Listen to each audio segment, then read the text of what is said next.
हाय students, मैं C R Sharma, chairman VSI Jaipur.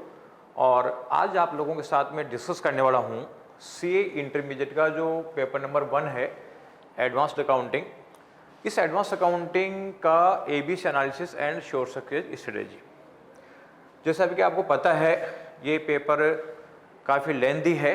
पहले accounts और एडवांस अकाउंट्स 2 पेपर होते थे, दोनों को मर्ज करके एक पेपर बना दिया और सिलेबस काफ़ी बड़ा हो गया। स्टूडेंट अक्सर परेशान रहते हैं कि क्या करें क्या नहीं करें। तो हमने इन चैप्टर्स को 3 कैटेगरी में डिवाइड किया है, ए कैटेगरी, बी कैटेगरी और सी कैटेगरी। ए कैटेगरी वो है जिसमें क्वेश्चन हमेशा पूछे जाते हैं, इजी हैं और स्कोरिंग है और कम चैप्टर कवर करते हैं, ये ए कैटेगरी है। इसके अलावा जो जिसमें कभी कभार पूछा जाता है या पूछा जाता है लेकिन जितना वेट है उसके हिसाब से उसमें काफ़ी ज़्यादा वॉल्यूम है, तो उसको सी कैटेगरी में रखा हुआ है। और बाकी जो रिमेनिंग चैप्टर्स है वो मॉडरेट है, जो बी कैटेगरी में है। तो अगर आप इस तरीके से पढ़ाई करते हैं तो आपको ज़्यादा बेनिफिट मिलेगा। तो ये वीडियो पूरा देखें, अपने दोस्तों को शेयर करें, साथ ही वीएसआई का यूट्यूब चैनल सब्सक्राइब करके बेल आइकन दबाएं, जिससे इंपॉर्टेंट स्ट्रेटेजीज में आप लोगों के साथ में शेयर कर सकूँ। तो देखो, ये जो हम एबीसी बनाते हैं, तो पहले हम एग्ज़ाम से पहले बता देते हैं, ये वीएसआई के यूट्यूब चैनल पे जो वीडियो डाल दिया था वो 28 जुलाई का डला हुआ है। तो 28 जुलाई को देखोगे तो उस वीडियो में मैंने एबीसी एनालिसिस बताया था उस सितंबर अटेम्प्ट के लिए। उसमें मैंने बताया था कि इसमें ए कैटेगरी में 83 मार्क्स के क्वेश्चन आएंगे, बी में 15 के आएंगे, ए बी में 98 के आएंगे और सी में 20 मार्क्स के क्वेश्चन आएंगे। लेकिन वास्तव में जो सितंबर 25 एग्जाम हुई और उसमें जो आए, उसमें आप देखोगे कि ए कैटेगरी में जो मैंने 83 मार्क्स के बताए थे उसमें 97 मार्क्स के क्वेश्चन आए, यानी ए कैटेगरी में से लगभग 97 मार्क्स के क्वेश्चन आ गए एग्जैक्ट।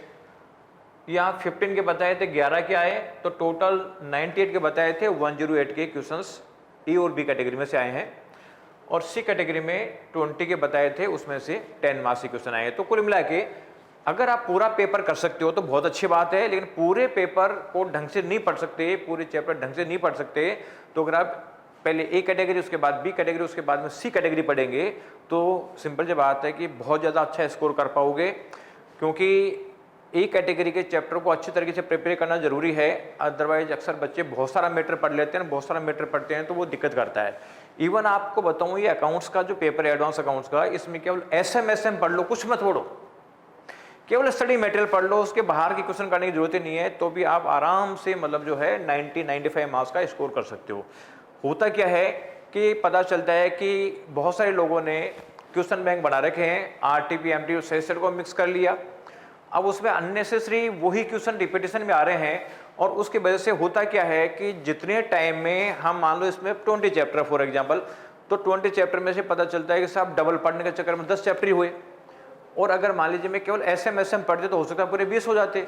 अब उन 10 चैप्टर में से ऐसा तो है नहीं कि साहब 50 में से 100 मार्क्स आ जाएंगे, क्योंकि बहुत सारे चैप्टर तो रह गए।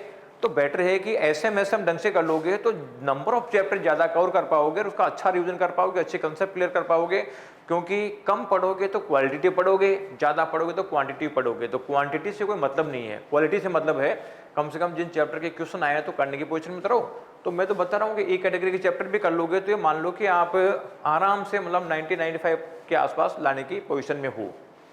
तो कौन कौन से चैप्टर किस किस में हैं तो इसका आपको बताऊँ मैं कि ए कैटेगरी में देखो जो हमने चैप्टर रखे हुए हैं उसमें चैप्टर 11 है प्रिपरेशन ऑफ फाइनेंशियल स्टेटमेंट और कैश फ्लो स्टेटमेंट, 14 है अकाउंटिंग ऑफ रिकंस्ट्रक्शन, 12 है बायबैक ऑफ सिक्योरिटीज, 4 है accounting standard disclosure of accounting policies, ये अकाउंटिंग स्टैंडर्ड 17 और 20 और अकाउंटिंग स्टैंडर्ड 10, 13, 16, 19, 28। इसके अलावा 6 में एम्प्लॉयज बेनिफिट, यानी ये यूनिट वाइज भी आइडेंटिफाई कर रखा है, ध्यान रखना। जैसे सर ने कि 5 चैप्टर के सारे यूनिट इसमें ले लिए, इसमें यूनिट वाइज ले रखा है। इसमें छठे चैप्टर का यूनिट नंबर 1 है एम्प्लॉयज बेनिफिट, 7वें का जो है यूनिट नंबर 3 है और यूनिट नंबर 4 है आपका टैक्सेशन वाला। चैप्टर 8 में जो है इंडेस 7 है, ES7 है, ES9 है, ES12 है। इसके अलावा अमालगमेशन जो है चैप्टर 13 और ये चैप्टर 10 का ये 1 to 3 चैप्टर है। ये कुल मिला के इसमें से मैं 83 मार्क्स का बता रहा हूँ, हालांकि इस बार तो 97 के आए हैं, लेकिन 95 के आसपास नॉर्मली आ रहे हैं मैं जब से बना रहा हूँ। फिर भी हालांकि मैं कंजर्वेटिव बेसिस पे आपको 83 मार्क्स ही बता रहा हूँ।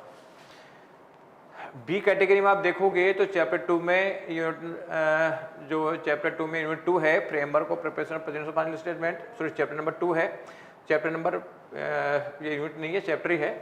चैप्टर 4 है यानी ES18 और ES25। चैप्टर 5 में ES2 और ES26 ये चैप्टर है वो बी कैटेगरी में है।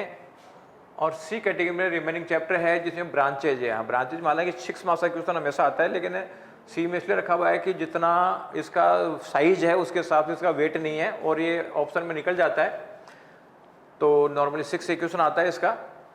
इसके अलावा आपके जो रिमेनिंग अकाउंट स्टैंडर्ड है, चैप्टर 1 में इंट्रोडक्शन ऑफ अकाउंटिंग स्टैंडर्ड, 3 में एप्लीकेबिलिटी ऑफ अकाउंटिंग स्टैंडर्ड, 4 में ES24, 6 में ES29, 7 का जो ES4 है और ES5 है, ये सब आपके सी कैटेगरी में रखे हुए हैं। तो कुल मिला के अगर आप पहले ए कैटेगरी, उसके बाद बी कैटेगरी, उसके बाद सी कैटेगरी करेंगे तो ज़्यादा अच्छा आप स्कोर कर पाएंगे। तो इसको आप ध्यान रखें, इसके साथ जो वर्किंग करें तो आप लोगों को ज़्यादा बेनिफिट मिलेगा और ज़्यादा इसका मिलेगा। और इसका आप PDF चाहो तो VSI का जो टेलीग्राम चैनल है, इस टेलीग्राम चैनल पे ये आप लिंक ज्वाइन करके और PDF भी ले सकते हो। तो रिमेनिंग चैप्टर की ABC एनालिसिस, रिमेनिंग सब्जेक्ट की ABC एनालिसिस और बाकी इंटर और फाउंडेशन फाइनल तीनों के ABC एनालिसिस में बता रहा हूँ। AFM की कल बता दी थी मैंने, बाकी सब इसमें मिलेगा। तो आप VSI के साथ बने रहें। Thank you.